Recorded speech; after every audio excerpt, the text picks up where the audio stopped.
2020년 7월 29일 수요 예배를 시작하겠습니다. 다 함께 주님이 가르쳐 주신 기도문으로 기도하겠습니다. 하늘에 계신 우리 아버지여, 이름이 거룩히 여김을 받으시오며 나라 임하옵시며 뜻이 하늘에서 이룬 것 같이 땅에서도 이루어지이다. 오늘날 우리에게 일용할 양식을 주옵시고 우리가 우리에게 죄 지은 자를 사하여 준 것 같이 우리 죄를 사하여 주옵시고 우리를 시험에 들게 하지 마옵시며 다만 악에서 구하옵소서. 대개 나라와 권세와 영광이 아버지께 영원히 있사옵나이다. 아멘. 다 함께 찬송가 542장 구주 예수 의지함이 함께 찬송하겠습니다.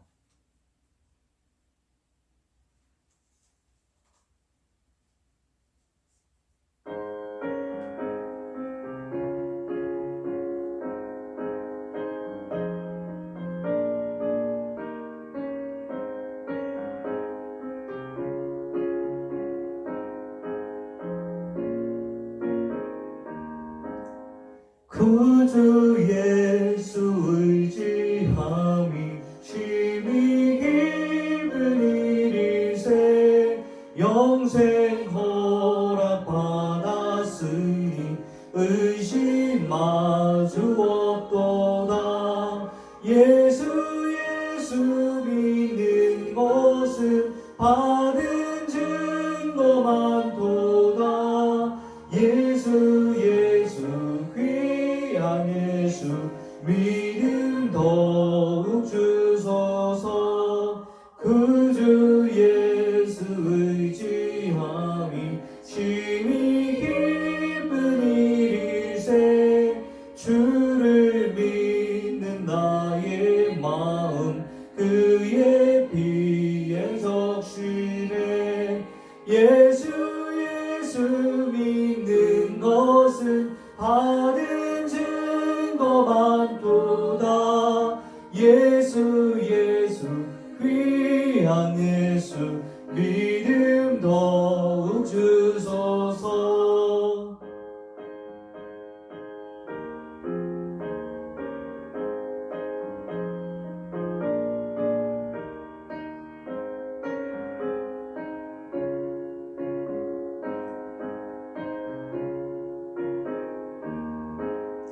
구주 예수 의지하여 죄악 벗어버리네.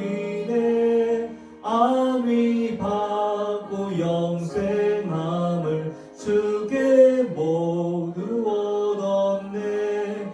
예수 믿는 것은 받은 증거 많도다. 예수 귀한 예수 믿음 더욱 주소서. 구주 예수 의지하여 구원함을 얻었네. 영원 무궁지나도록 주여 함께 하소서. 예수 믿는 것은 받은 증거 많도다. 예수 귀한 예수 믿음 더욱 주소서. 아멘. 함께 기도하겠습니다. 하나님, 주님의 은혜에 감사합니다. 주님이 주신 그 은혜로 살아감을 고백합니다. 오늘 이 시간도 주님 앞에 나와 주의 음성 듣기를 소원하오니 하나님, 오늘 주님 앞에 무릎 꿇고 엎드린 심령마다 주님의 주의 음성 들려주시고 순종할 수 있는 믿음을 더하여 주시옵소서. 예수 그리스도의 이름으로 기도드립니다. 아멘. 찾으신 분들은 1절부터 7절까지 함께 합독하겠습니다. 전에 고통받던 자들에게는 흑암이 없으리로다. 옛적에는 여호와께서 스불론 땅과 납달리 땅이 멸시를 당하게 하셨더니 후에는 해변길과 요단 저쪽 이방에 갈릴 일을 영화롭게 하셨느니라. 흑암에 행하던 백성이 큰 빛을 보고 사망의 그늘진 땅에 거주하던 자에게 빛이 비치도다. 주께서 이 나라를 창성하게 하시며 그 즐거움을 더하게 하셨으므로 추수하는 즐거움과 탈취물을 나눌 때의 즐거움 같이 그들이 주 앞에서 즐거워하오니 이는 그들이 무겁게 맨 멍에와 그들의 어깨의 채찍과 그 압제자의 막대기를 주께서 꺾으시되 미디안의 날과 같이 하셨음이니이다.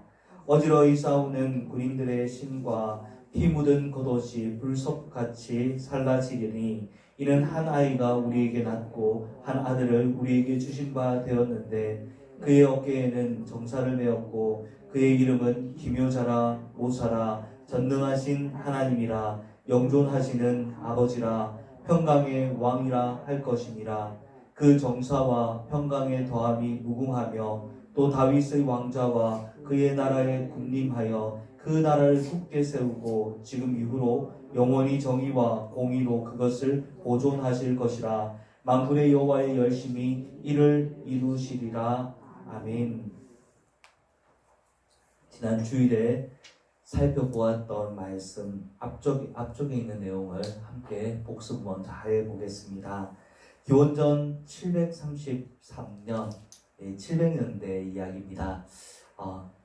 이때 734년에 북이스라엘과 아람이 당시 고대 근동 지역의 패권을 차지하고 있었던 아수르라는 나라를 공격하기 위해서 연합군을 형성을 했습니다. 북이스라엘의 베가 왕은 이 연합군에 남유다도 동참을 시키고 싶어 했습니다. 하지만 남유다의 아하스 12대 왕입니다. 12대 왕 아하스는 친아수르 정책을 여전히 고수하던 왕이었기 때문에 베가 왕의 제안을 거절하게 됩니다. 이에 북이스라엘과 아람의 연합군이 공격을 원래는 어디로 하려고 했었습니까? 아수르에게 가려고 했는데 그 공격의 방향을 틀어서 남유다로 가기로 결정을 합니다. 당시 20세 어린 나이에 공동왕으로 서 있었던 아하스는 국가적인 이 위기 상황 속에서 하나님을 의지하지 않고 아수르에게 많은 재물을 보내어서 도움을 요청하게 됩니다.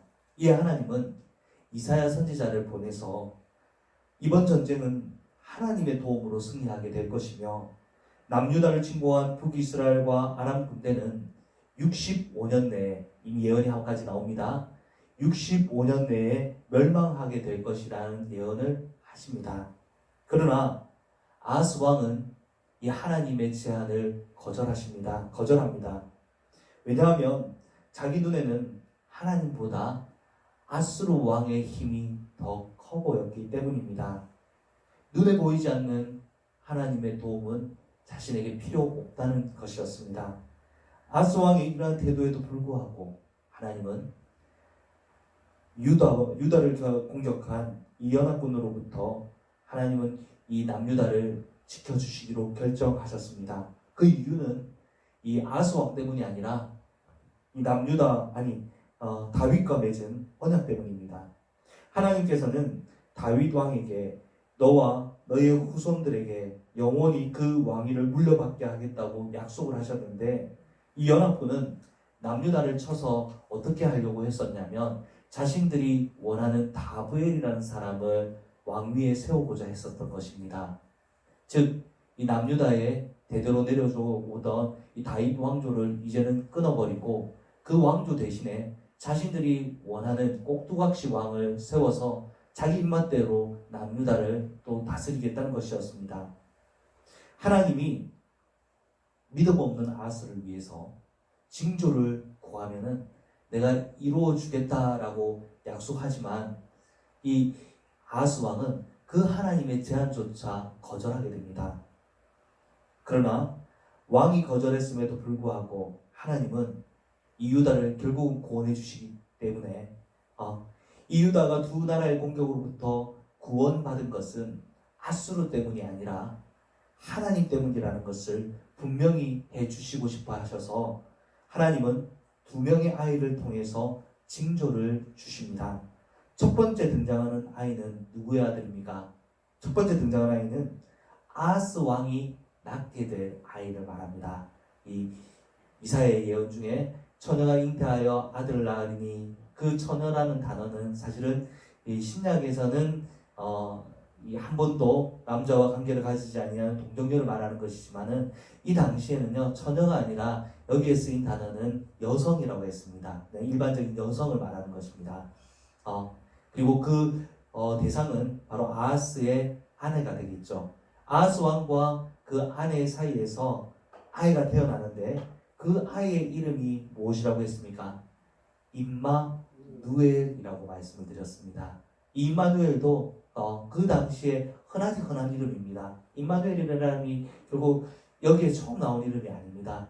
많은 사람들이 임마누엘이라는 이름을 붙여서 아이를 기릅니다. 하나님이 우리와 함께 계시다라는 이름의 뜻을 가진 아이였습니다. 이 아이가 자라서 악을 버리고 선을 택할 줄 알기 전에, 즉 아이가 성년이 되는 13세가 되기 전에 무슨 일이 일어난다고 예언을 하셨냐면 남유다를 침공했었던 두 나라가 멸망해서 그 땅들이 황폐케 되리라는 예언을 하나님께서 주셨습니다. 그리고 두 번째 등장하는 아이, 이 아이는 누구의 아들이냐면 이사야의 아이입니다. 하나님이 이사야에게도 한 아들을 주실 것인데 그 아들의 이름을 무엇이라고 하라고 하셨습니까? 발음 좀 어렵지만 같이 한번 이야기해 볼까요? 마헬살랄 하스바스라는 아들에 주신다고 했습니다. 이 뜻이 무엇이냐면 노략이 신속하게 이루어지다라는 뜻이었습니다.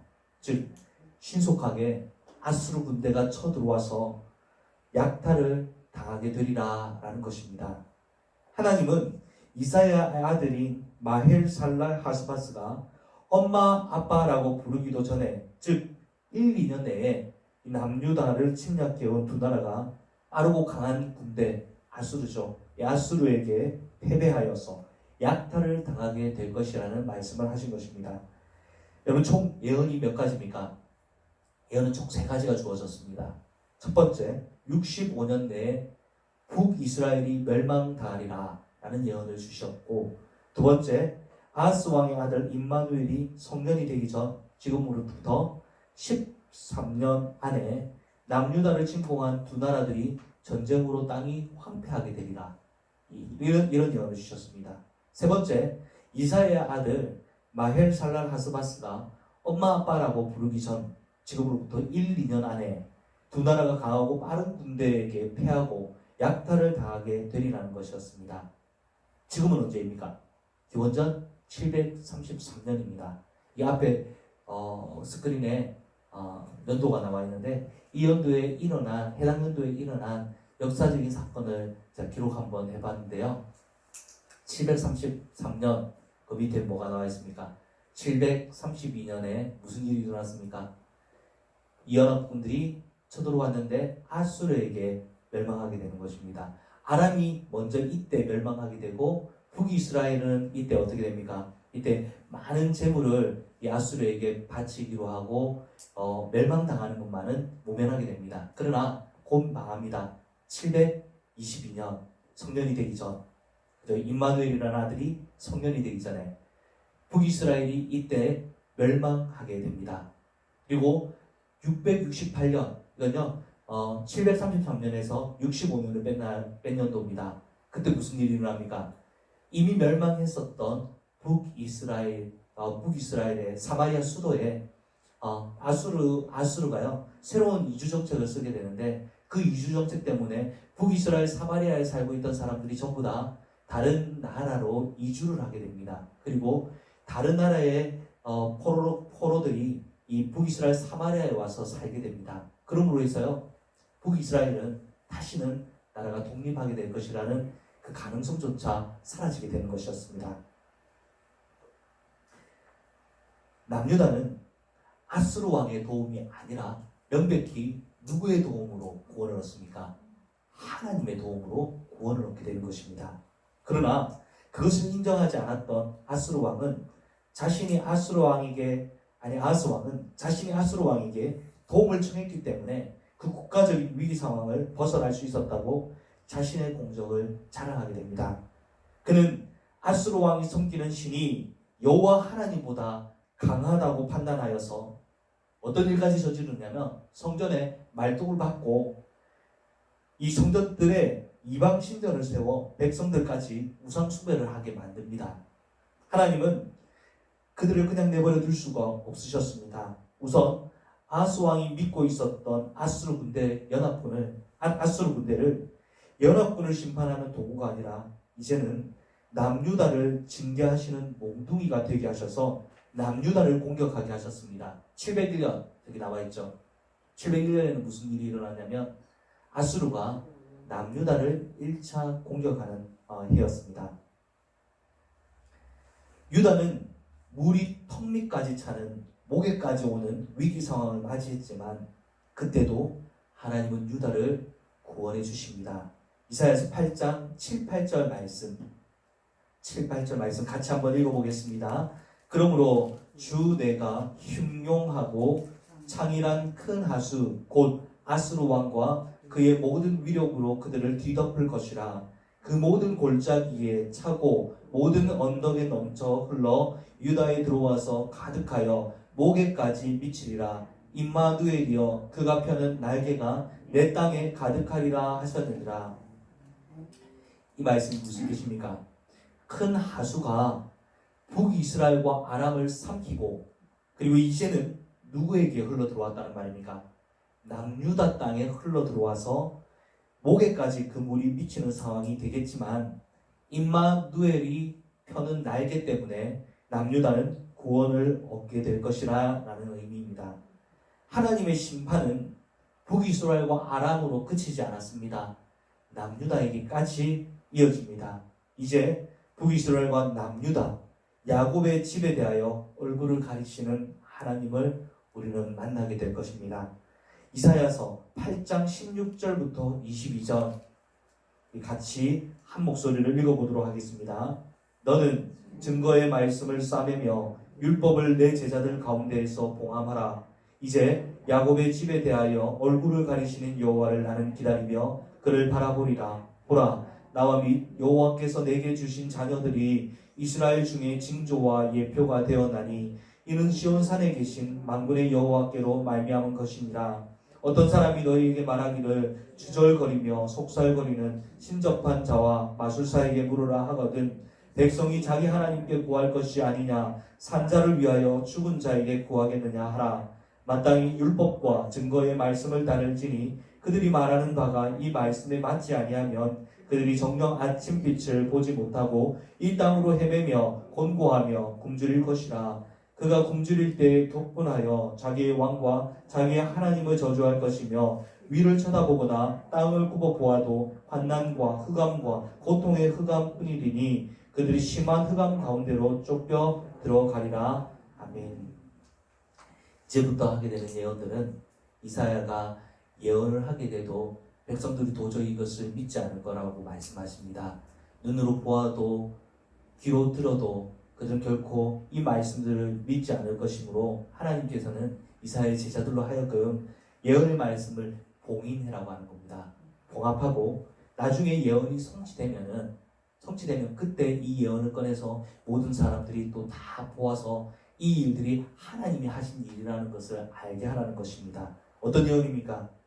유다 백성들이 아하스 왕을 닮아서 더 이상 하나님을 찾지 않고 누구를 찾는다는 말입니까? 신접한 자들과 마술사에게 도움을 구하러 다니자 하나님이 유다 백성들을 무시무시한 저주로 심판하시리라는 말씀을 하신 것입니다. 아침을 보지 못하고 헤매며 곤고하며 굶주릴 것이며 이 굶주림 때문에 자기 왕과 하나님조차도 저주하게 될 것이며 환난과 고통과 흑암만이 있게 될 것이라는 말씀입니다. 언약의 백성이라도 말씀을 버리고 세상에 기뻐하는 것들만 쫓아간다면 결국 그 행위는 언약 파기로 이어질 것이며 행악하는 무리들은 공의로운 하나님의 심판을 받게 될 것이라는 말씀입니다. 굉장히 사실은 두려운 말씀이죠. 죄에 대해서 하나님이 얼마나 단호하신지를 보여주시는 말씀입니다. 그러나 오늘 우리가 이제부터 오늘 읽었던 본문이죠. 이 읽었던 본문에는 더 이상 죄에 대한 심판이 나오는 것이 아니라 이제는 회개와 구원의 말씀이 나옵니다. 9장 1절 말씀은 의역하는 가운데에서 그러나라는 단어가 빠져 있는데 사실 그 앞에 뭐가 나와야 되냐면 그러나라는 단어가 나와야 됩니다. 앞에는 심판의 내용이었지만 이제는 회복의 말씀이 바뀌어지게 된다는 것입니다. 그러나 전에 고통받던 자들에게는 흑암이 없으리로다. 복음이 선포되고 있는 것입니다. 옛적에는 스불론 땅과 납달리 땅이 멸치를 당하게 하셨더니 후에는 해변길과 요단 저쪽 이방의 갈릴리를 영화롭게 하셨도다. 이 스불론과 납달리 땅은 어디냐면 북쪽 경계 끝지방들입니다. 북방 경계 지역에 있던 도시들이라서 항상 이곳에서는 치열한 전투가 벌어지던 곳이었습니다. 그곳에 살던 백성들은 어떤 백성들이겠습니까? 어떻겠습니까? 굉장히 힘든 삶을 살고 있겠죠. 그런데 그곳이 이제 영화로운 땅이 되었다는 것입니다. 흑암이 아니라 큰 빛이 비추고 추수하는 즐거움과 군인들이 전쟁을 끝마치고 탈취물을 나눌 때의 기쁨이 그들에게 있으리라는 것입니다. 농부들이 수확을 거둘 때, 그리고 군인들이 마지막으로 탈취물을 거둘 때, 이때 무슨 날입니까? 그들에게 최고의 기쁨의 날이죠. 이 기쁨의 날을 표현하기 위해서 지금 이 말을 한 것입니다. 이유가 무엇입니까? 한 아이가 태어났기 때문입니다. 세 번째 아이입니다. 드디어 세 번째 아이가 등장하였습니다. 그 아이는 누구의 아들입니까? 이 아이는 이번에는 하나님의 아들입니다. 그 아이의 이름은 총 이름이 4가지인데요. 함께 이사야서 9장 6절 말씀을 한번 읽어보겠습니다. 이는 한 아기가 우리에게 낳고 한 아들을 우리에게 주신 바 되었는데 그의 어깨에는 정사를 메었고 그의 이름은 기묘자라 모사라 전능하신 하나님이라 영존하시는 아버지라 평강의 왕이라 할 것임이라. 자, 첫 번째 이름. 오늘 이름이 중요합니다. 이 첫 번째 이름은 뭐냐면 기묘자라 모사라. 정확한 번역은요, 이 기묘자와 모사가 따로가 아니라 기묘한 모사라가 맞습니다. 메시지 성경에는 이 단어를 놀라운 조언자라고 표현을 해놓았는데 좀 더 정확한 해석은 어떤 해석이냐면요, 놀라운 상담가가 맞습니다. 놀라운 상담가. 인간의 지혜가 아닌 하나님의 지혜로 상담을 해주시기 때문에 기묘한, 놀라운이라는 수식어를 사용한 것입니다. 기묘한 모사라는 이 아이는 하나님의 지혜로 그가 다스리는 모든 백성들의 고민, 문제들을 상담해 주실 수 있는 분이시며 또한 그 문제에 사람이 인간의 지혜가 아닌 하나님의 지혜로 답을 해 주실 수 있는 분이시기 때문에 모든 문제들을 직접 해결까지도 해 주실 수 있는 분이십니다. 여러분, 우리가 사람이 풀 수 없는 문제에 봉착할 때가 있습니다. 한두 번이 아닐 겁니다. 어쩌다가 한번 부딪히는 것이 아닙니다. 우리는 자주 우리가 풀 수 없는 문제들에 봉착할 때가 있습니다. 여러분, 그때 누구에게로 우리가 그것을 의뢰해야 됩니까? 사람을 찾아서 그것을 해결받고자 해서는 안 된다는 것입니다. 그때는 하늘의 지혜로 우리에게 말해줄 수 있는 분, 바로 우리 하나님께 우리는 의뢰했을 때 그 모든 문제에 대한 해답을 찾을 수 있다는 것입니다. 이 아이의 두 번째 이름은 전능하신 하나님입니다. 이때 전능하신이라는 단어는 신적인 힘을 나타낼 때 쓰는 용어로 전쟁 상황에서 주로 사용하는 단어입니다. 이 아이는 자신에게 주어진 백성들을 모든 적군들의 공격으로부터 지켜낼 수 있는 강한 힘을 가지고 계신 분입니다. 저와 여러분이 영적인 싸움을 할 때 혼자 힘으로 싸우려고 한다면 질 수밖에 없습니다. 그러므로 우리는 어떤 분에게, 누구에게 구해야 됩니까? 전능하신 하나님께 구해야 됩니다. 전능하신 하나님을, 이 하나님을 내 편으로 만들 수 있는 것이 무엇입니까? 기도죠. 그래서 기도는 우리가 사용할 수 있는 가장 강력한 무기라고 하는 것입니다. 그분을 전적으로 신뢰하며 의뢰하는 저와 여러분이 되시기를 주님의 이름으로 축복합니다. 아멘. 세 번째 이름은 영존하시는 아버지입니다. 고대 근동에서 아버지라는 개념은 어떤 개념이냐면 이 보호자라는 개념입니다. 그러므로 다시 풀이해 보면 영원히 존재하시는 우리의 보호자 두 가지가 중요합니다. 영존하시는 이라는 의미, 영원히 계시다라는 거죠. 그리고 아버지, 보호자라는 것이죠. 영원히 계시면서 영원히 우리를 보호해 줄 수 있는 보호자, 그분이 바로 하나님이시라는 것입니다. 이 아이는 하늘의 지혜로 우리를 가르치시고 강한 능력으로 적으로부터 우리를 이기게 하시며 우리를 영원히 보호해 주시는 하나님이시라는 말입니다. 자, 이 아이의 네 번째 이름, 마지막 이름이죠. 평강의 왕, 샬롬의 왕입니다. 이 아이는 더 이상 전쟁이 없는 평화로운 나라를 이루게 될 것입니다. 이사야서 2장 4절 말씀 앞에 한번 보시고 같이 한번 읽어보겠습니다. 무리가 그들의 칼을 쳐서 보습을 만들고 그들의 창을 쳐서 낫을 만들 것이며 이 나라와 저 나라가 다시는 칼을 들고 서로 치지 아니하며 다시는 전쟁을 연습하지 아니하리라. 평강, 샬롬이란 단순히 전쟁이 없는 상태만을 말하는 것이 아닙니다.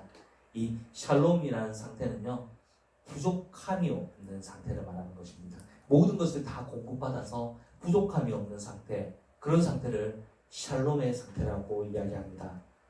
이 아이는 여러분 누구십니까? 예수 그리스도시죠. 여러분, 이 예수님의 네 가지 이름 속에 담겨져 있는 의미, 굉장히 중요한 의미입니다.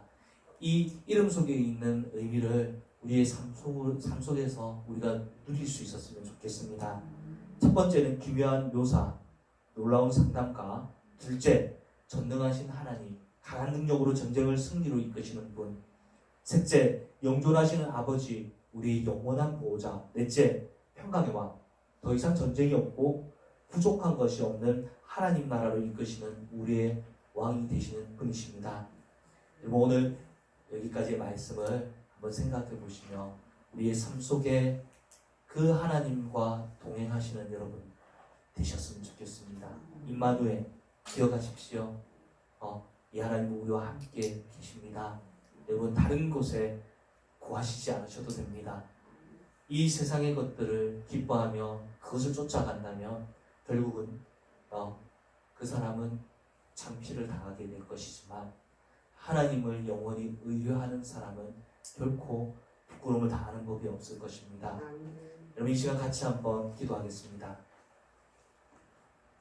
하나님 아버지, 주님의 은혜에 감사합니다.